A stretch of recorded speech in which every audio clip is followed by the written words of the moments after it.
Hoch soll sie leben, dreimal hoch, hoch, hoch, hoch. Ich freue mich unglaublich, dass ihr so zahlreich gekommen seid. 170. Das ist ja nun auch wirklich eine beeindruckende Zahl. Und ihr möchtet jetzt ganz bestimmt wissen, wie es denn sein kann, dass ich so alt geworden bin. Das ist eine verrückte Geschichte. Denn ich habe die längste Zeit meines Lebens geschlafen. Hier seht ihr meine Kinder, meine Enkel, meine Urenkel und mein Urenkelchen. Sie lieben es, sich zu verkleiden. Das ist bei uns eine Familientradition. Sie bedienen sich aus Schränken, königlichen Schränken wohlgemerkt. Und dann machen wir Familienfotos.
Vor über 100 Jahren ein König und eine Königin.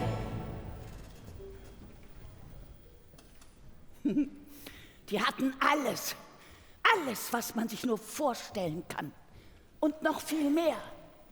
Und dennoch fehlte ihnen etwas. Sie sehnten sich nach Kindern im Schloss, nach Leben. Sie wünschten sich nichts sehnlicher als mich.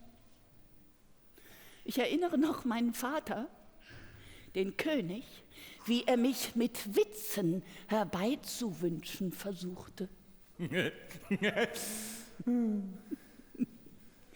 Und meine Mutter, die Königin, wie sie leise Wünsche in die Leere des riesigen Schlosses sang. Wenn ich ein Kindlein hätt ich's gar furchtbar lieb und es mich auch. Diese beiden, König und Königin, das sind meine Eltern. Darf ich mich kurz vorstellen? Ja, natürlich. Danke. Mein Name ist König Floristan der 13. Stimmt nicht, der 14. Ach so, danke. Und ich suche meine Krone.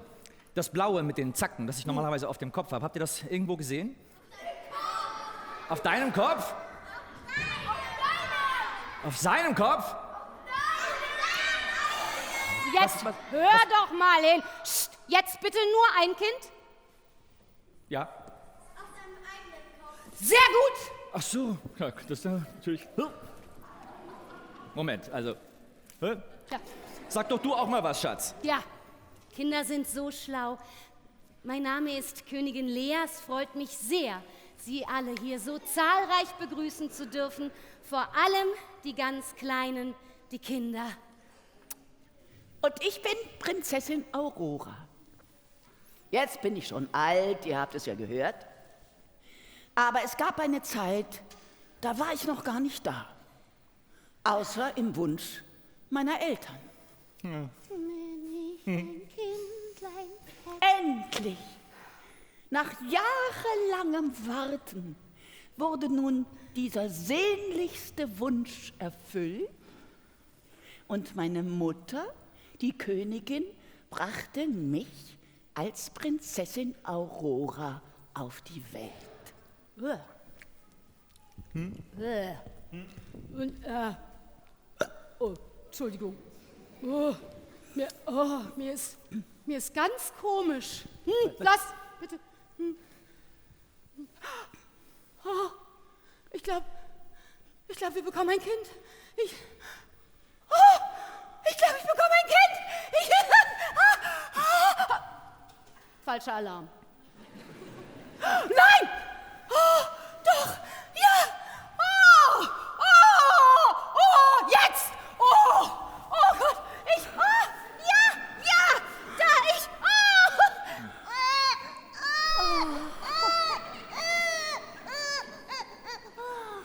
Auch ich war mal ein niedliches, kleines Baby. Gleich nach meiner Geburt richteten meine Eltern ein großes Fest aus, anlässlich meiner Taufe. Der Haushofmeister Katalabüt hatte alle Hände voll zu tun und kümmerte sich um einen reibungslosen Ablauf.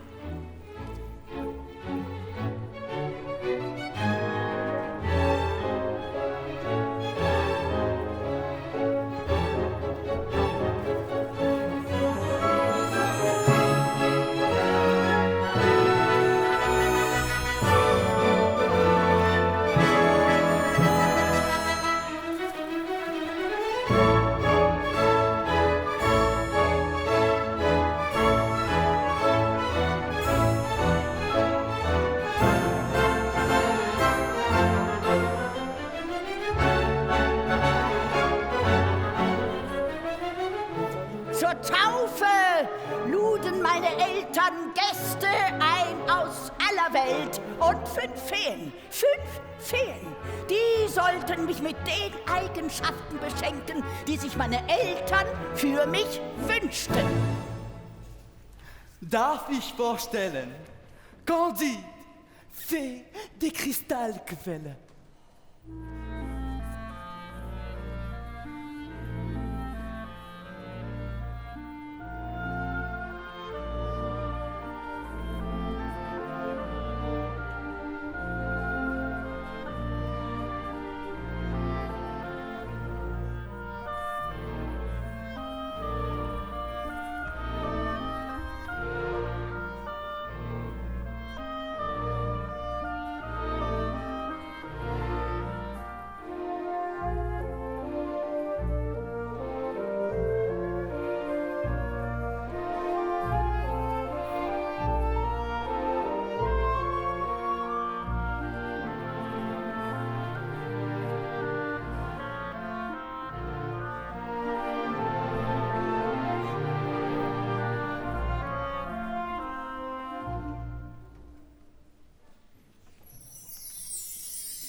Liebes Kind, sei geistreich, ohne dabei unausstehlich zu werden. Danke, Candide, für diesen guten Wunsch. Ja, danke, liebe Fee der Kristallquelle. Kristallquelle. Sehr gut, dann kann sie mir später einmal erklären, warum meine Krone ständig weg ist. Du hast sie immer noch auf dem Kopf. Ach so. Ah ja, stimmt, danke. Darf ich vorstellen? Coulante, die Fee der Schönheit.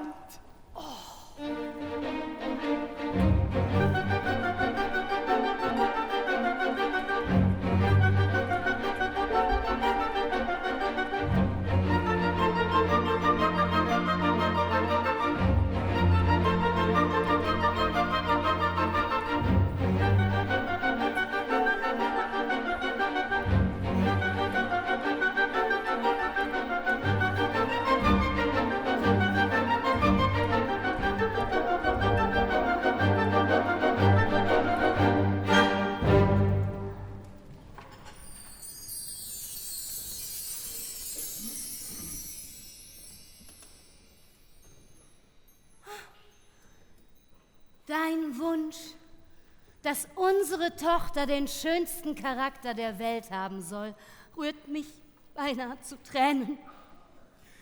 Aber meine Liebste, sie wünscht unserem Kind den schönsten Charakter. Da gibt es doch wirklich keinen Grund zu weinen.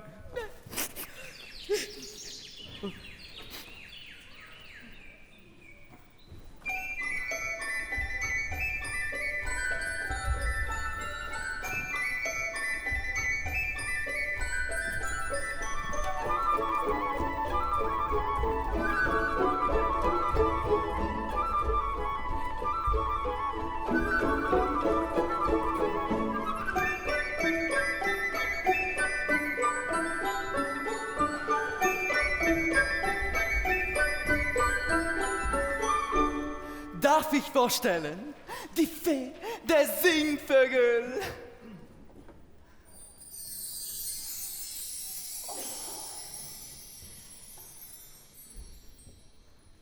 Singe so schön, wie es die Vögel tun. Singen!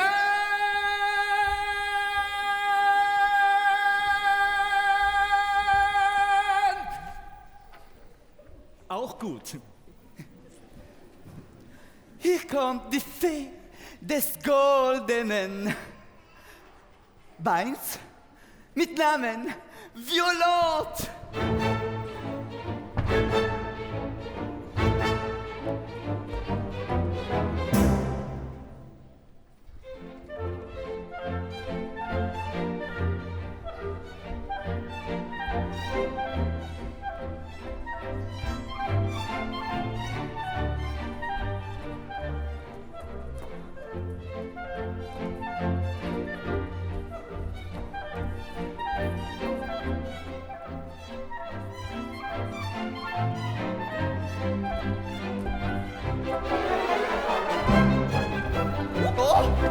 Meine Güte! Schatz, guck mich an, bitte.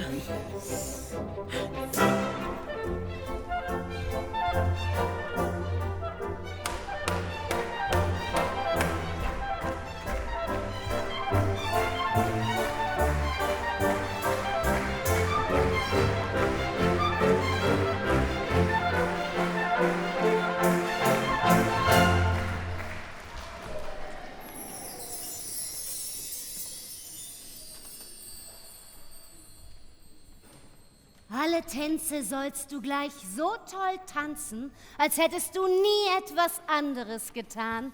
Und niemals sollst du still sitzen. Oh, und unbändige Kraft sollst du haben. Danke. Stell dir das mal vor, meine Liebste, dass das kleine Bündel hier mal so ein richtiger Kraftprotz wird mit Muskeln überall, so wie ich sie habe.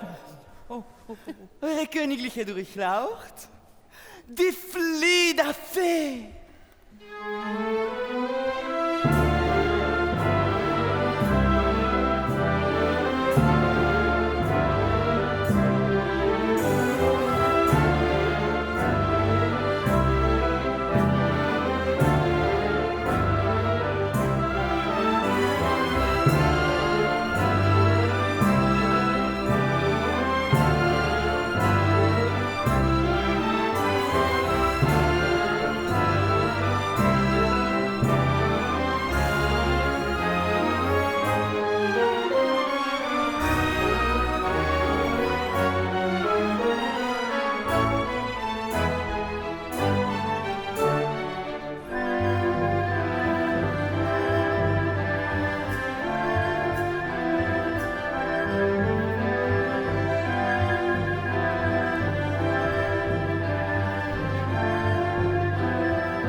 Weisheit. Die Fliederfee wünscht dir Weisheit. Aber Moment, das doppelt sich doch jetzt. Sie soll doch schon geistreich sein. Nein, beruhige dich, Florestan. Weisheit, das ist etwas ganz anderes als Geistreichtum. Ach so. Ja, schau, wenn ein Mensch geistreich ist, so wirkt das wie ein kleines Feuerwerk. Das sind dann witzige Einfälle und kluge Bemerkungen. Ach, das erinnert mich an mich. Ja. Weisheit dagegen, das ist wie ein klarer, tiefer Brunnen. Weisheit, das lässt einen die großen Zusammenhänge der Welt erkennen. Ja, das erinnert mich an dich, aber auch wiederum ein kleines bisschen an... Was? Was ist los?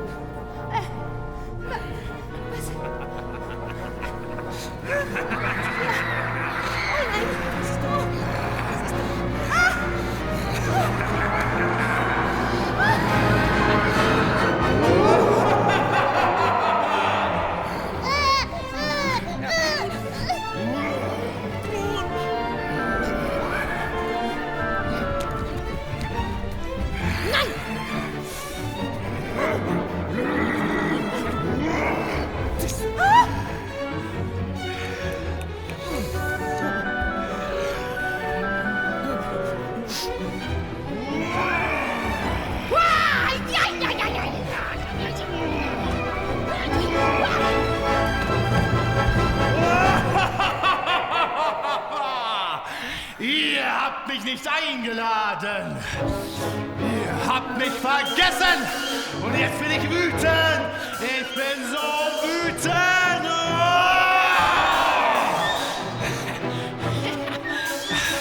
Aber ihr sollt sehen, was ihr davon habt. Die Prinzessin soll sich in ihrem 17. Lebensjahr an etwas stechen und tot umfallen.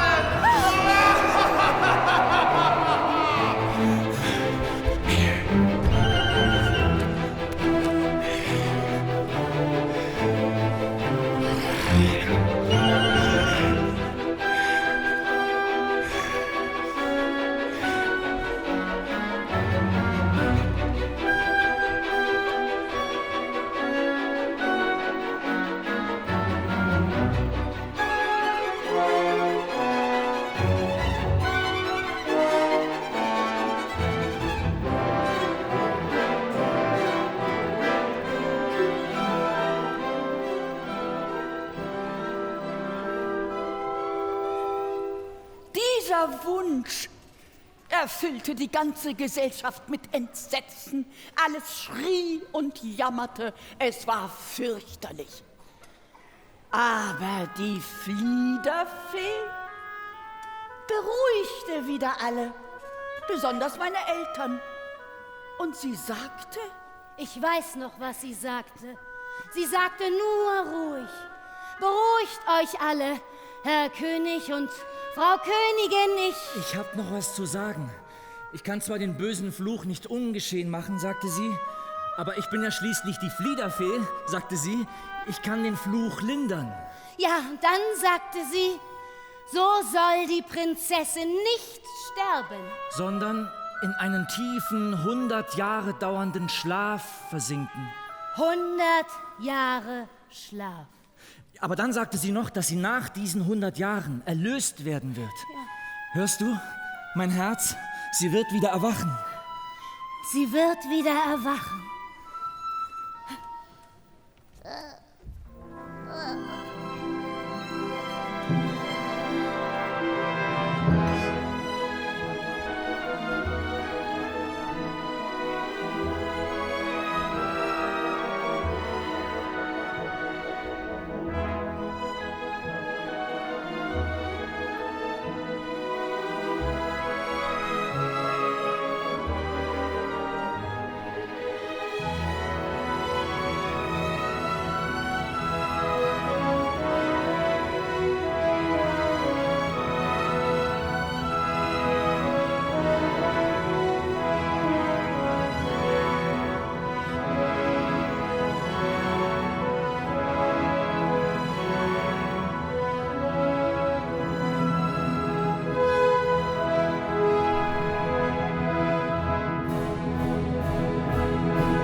Das Leben im Schloss ging nach diesem Fluch weiter.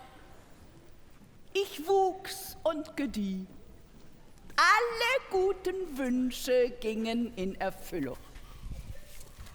Voilà. Hoch soll sie leben, hoch soll sie leben, dreimal hoch, hoch, hoch, hoch. Alles Gute, mein Herz. Mein Vater überlegte hin und her, wie er es denn anstellen könnte, mein Unglück zu verhindern.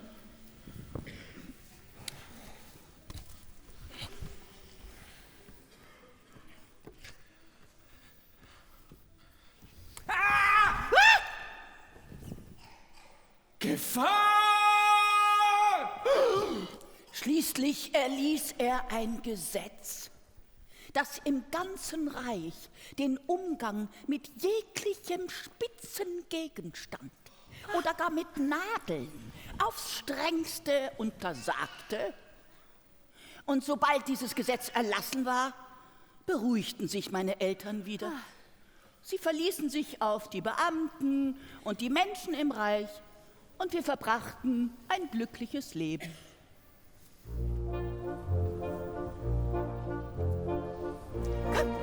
Komm mit. Komm, Tante Antonia, komm her. Upsi. Upsi, oder Opala. Entschuldigung. Hält nicht, warte. Jetzt. Okay, drehen. Dreh. Und such. Hier sind wir. Und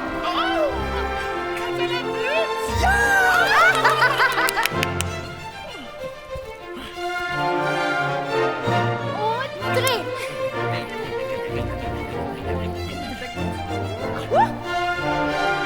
Fang mich doch, fang doch. Piep, piep, piep, piep, piep. Ja!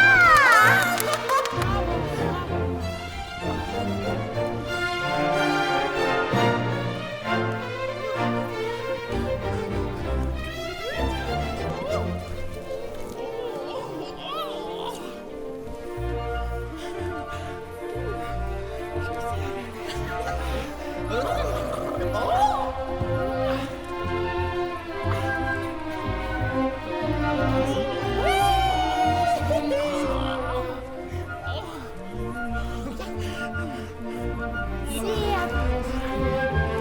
Gut so.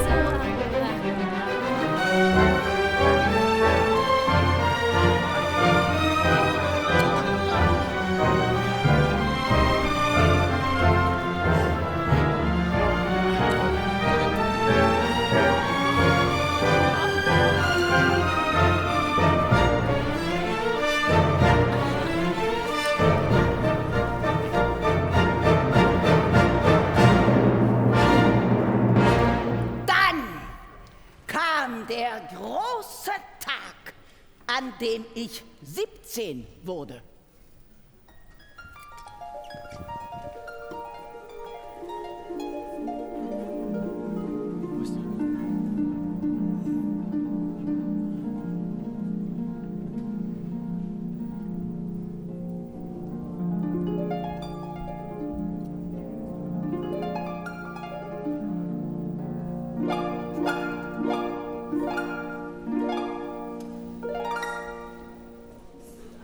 Jetzt.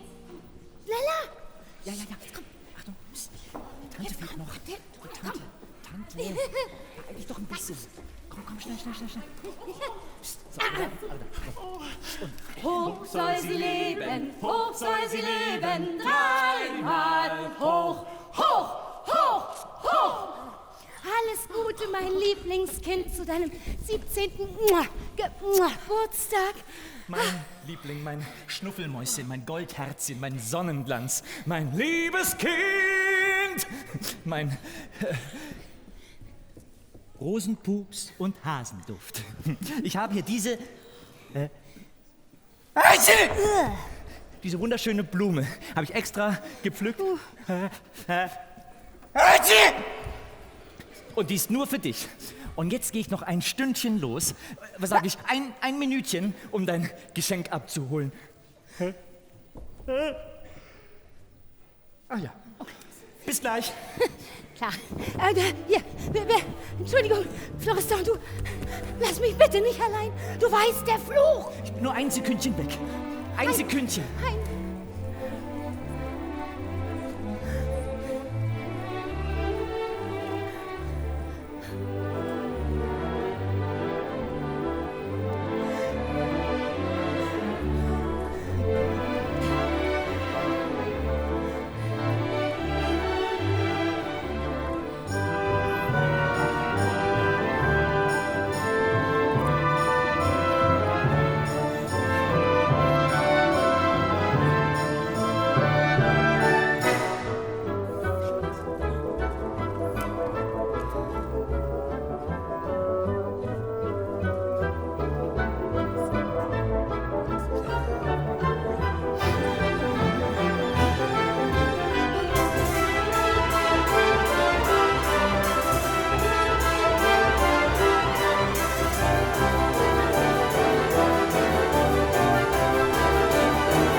Mein Vater zum Geburtstag schenkte, verzauberte mich und ich steckte meine Nase tief hinein in ihre Blüte, um an ihr zu riechen.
Da stach mich eine dicke Hummel in die Nase.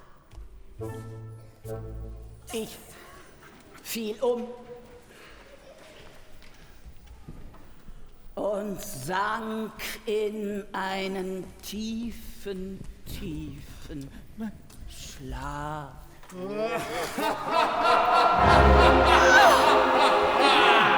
nein! Karabos! Mein Kind! Der Fluch! Oh, geh! Aurora! Komm! Oh, Katalamit! Oh nein! Ja, das war ja...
schlief alles ein, was im Schloss war.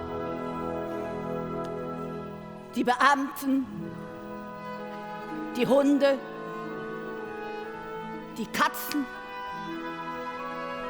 die Pferde im Stall, die Vögel in ihren Nestern, die Köche, die Küchenjungen,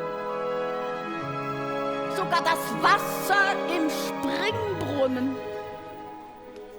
die Blüten, die Büsche, die Bäume und auch der Wind, der eben noch über das Schlossdach wehte, einfach alles.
Da lag ich nun.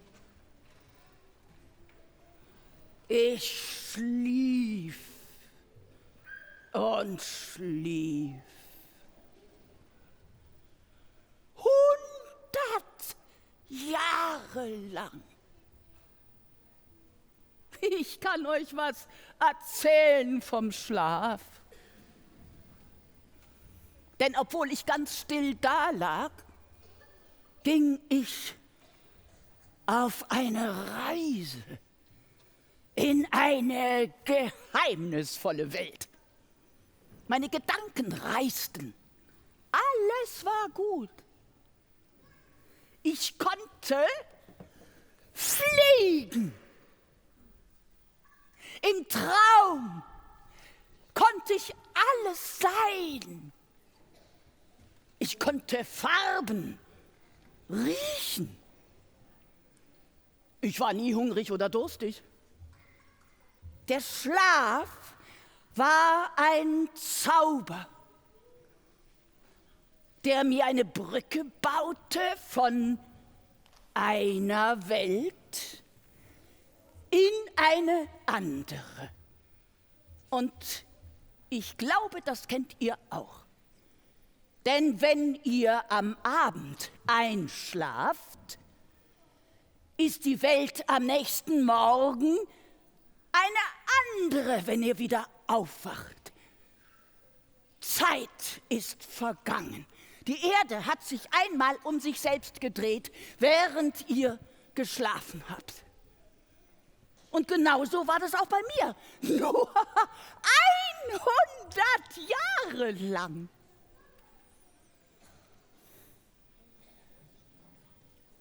Während ich da lag und schlief, wuchs eine gewaltige Rosenhecke um unser Schloss herum. Und um diese Dornenhecke wuchs ein gewaltiger Wald. Niemand drang da mehr hindurch. Und so kam es, dass die Menschen im Reich allmählich vergaßen, was hinter dem Wald und hinter der Dornenhecke lag. Aber die Sage, die erinnerte sich. Sie wusste, dass hinter dem Wald und hinter der Dornenhecke ein wunderschönes Schloss lag. Und in dem Schloss eine wunderschöne Prinzessin schlief und auf ihre Erlösung wartete. Und die Sage lockte viele tapfere Menschen in die Gegend, die versuchten hindurchzudringen, verhedderten sich dann in den Dornen, zappelten sich vergebens ab und gaben schließlich auf. Aber genau 100 Jahre nachdem ich eingeschlafen war, kam ein junger Prinz namens Desiree mit seinen Freunden in unsere Gegend.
muss es irgendwo sein. Muss was sein? Das Schloss. Welches Schloss? Das Schloss mit der Hecke. Das Schloss mit der Hecke? Das mit der schlafenden Schönheit. Oh, vergiss es. Was? Nach 100 Jahre Schlaf und Schönheit. Aber sie muss wirklich wunderschön sein. Das ist unmöglich. Aber was ist, wenn er es schafft? Wer? Na, der Prinz. Sag mal, weißt du, wie viele da schon in den Hecken stecken? 100? Also warum sollte es ausgerechnet der Prinz schaffen? Weil er anders ist. Ach ja. Und weil er von der Sage gehört hat. Von der Sage vom Dornröschen. Ah, Und weil er mutig ist. mutig. Der Prinz. Wetten, er schafft das nicht. Wetten doch. Der Prinz hörte, was seine Freunde redeten und tat, was in solchen Fällen vielleicht das Beste ist. Er ging einfach drauf los.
Jetzt wurde der Prinz angezogen von einer geheimnisvollen Macht. Und siehe da, die fürchterlichen Hecken, die alten Bäume, das Gestrüpp, die dornigen Wände öffneten sich ihm wie Flügeltüren, von unsichtbaren Händen aufgezogen, verschlossen sich gleich wieder hinter ihm und ließen nur ihn allein hindurch. Jetzt stand er in einem großen Hof.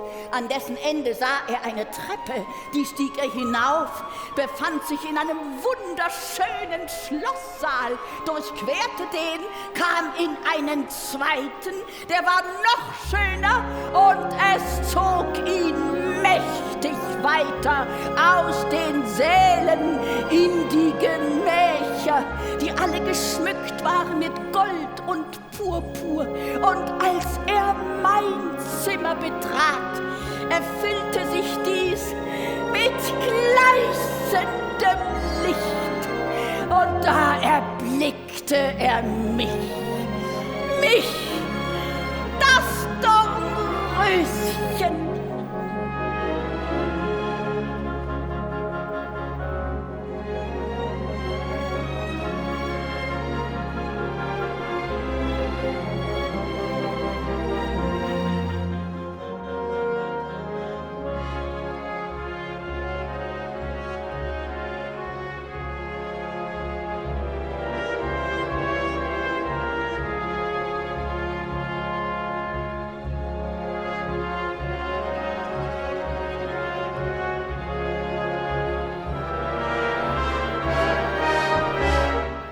Da lag ich nun, schön wie Milch und Rosen. Meine Brust hob sich sanft im Schlummer. Meine Lippen bewegten sich etwas, als wollte ich gleich etwas sehr Schönes sagen.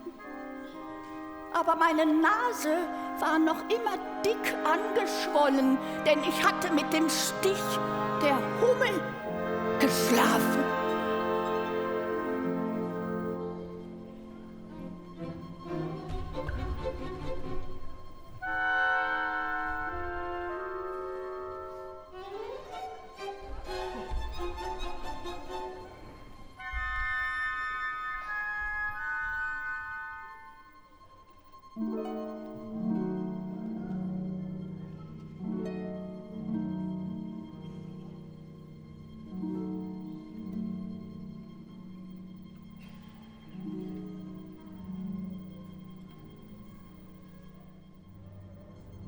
Der Prinz wusste jetzt überhaupt nicht, was er tun sollte.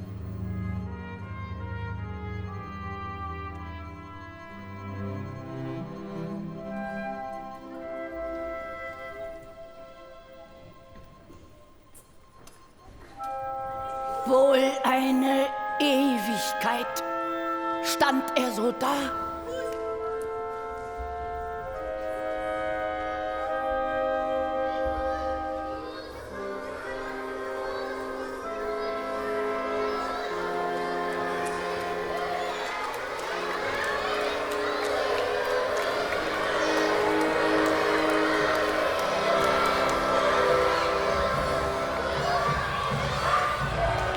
Schließlich sammelte er all seinen Mut zusammen, beugte sich nieder und gab mir einen sehr vorsichtigen Kuss auf die Nasenspitze.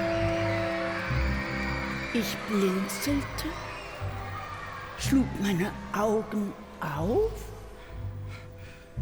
schaute den Prinzen an und sagte, indem ich meine Hand vor den leise gähnenden Mund hob: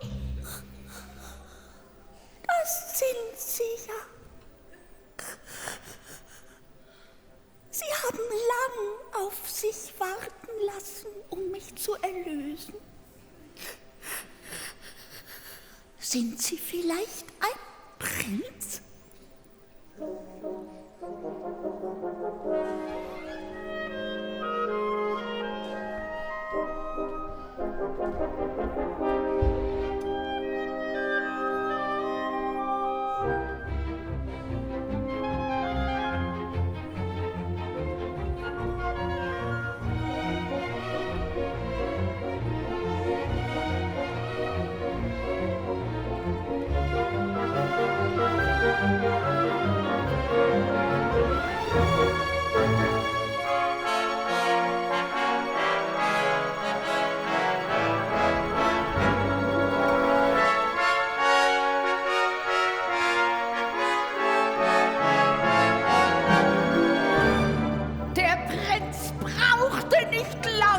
Und erklärte mir seine Liebe.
Du bist ja noch genauso entzückend wie am Tag deiner Geburt.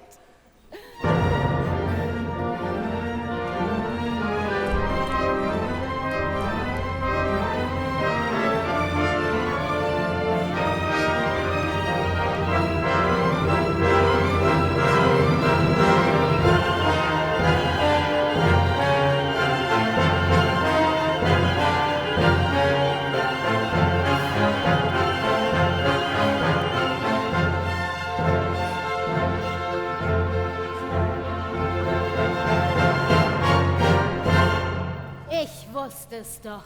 Liebe ist stärker als jeder Fluch. Mein Liebling, ich muss weinen.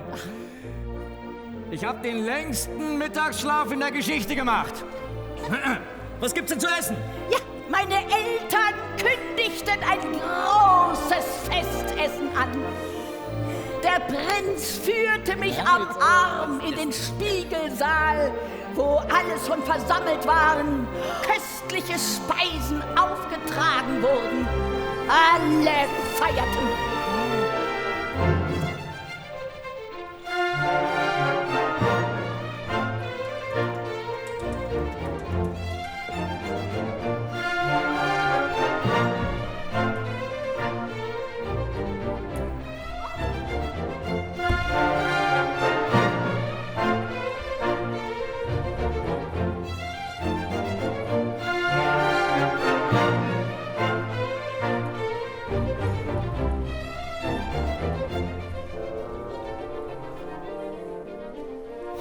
Ich hab die ganze Nacht kein Auge zugetan.